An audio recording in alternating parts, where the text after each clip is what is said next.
This is probably the most mutated virus we'd ever seen. It's more of a Frankenstein than others, but it's always something new. I mean, the virus keeps surprising us.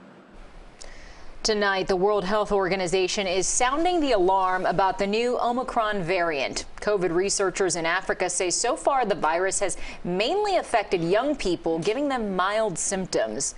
Those same researchers are growing live Omicron in hopes of learning more about it as quickly as they can. The main concern, the number of mutations it has and how quickly it can spread. CBS 4's Karli Barnett spoke to several local infectious disease experts about this and has more. Karli? Well, Elliot, Lauren, at this point, scientists in South Africa detected the virus, but it's still unclear where exactly it originated, meaning it's unclear where exactly it's going. So in light of that, with the holiday season in full swing, these experts are encouraging people to use the tools we have to protect ourselves and to protect others. The Omicron variant is the latest detected, and it's causing concern. The data is preliminary, but appears to be highly contagious, possibly more than Delta. This variant has been detected in multiple countries around the world, including recently Canada. And Canada has a better detection system than we do.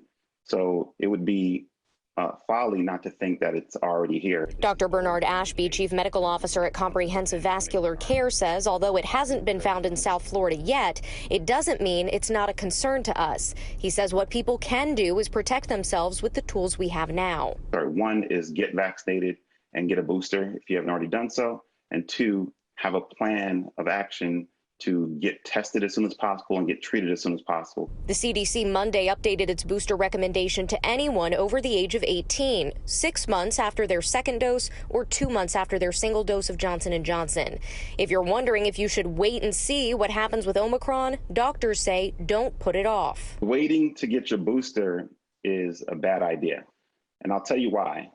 Well, one is because currently the predominant strain in South Florida is still the Delta variant at this particular moment, and that has the greatest immediate threat to you. Because the more COVID is able to continue to spread, the more mutations can come as a result. There's no reason why people can't get another booster in the future. In fact, it's really looking like we're going to be needing boosters sometime in the future anyway, because SARS-CoV-2 is not leaving the globe. Dr. Mary Jo Trepka, the epidemiology chair at FIU, also encourages parents to get their children vaccinated. Where we have our lowest vaccination rates are among younger individuals.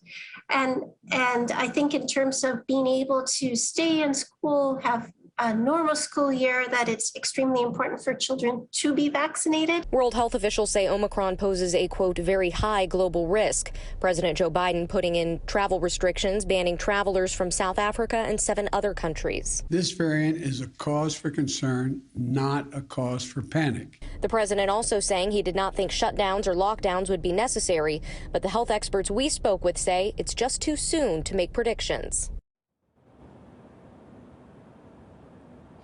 Now, the variant is not only a concern for the efficacy of the vaccines, but also the treatments that we have in place, like monoclonal antibody treatments. Depending on what the research shows, the variant could render those treatments less effective or completely ineffective. But again, that will require more analyzation over the next few weeks. For now, live outside of Jackson Memorial Hospital, Karli Barnett, CBS 4 News Tonight.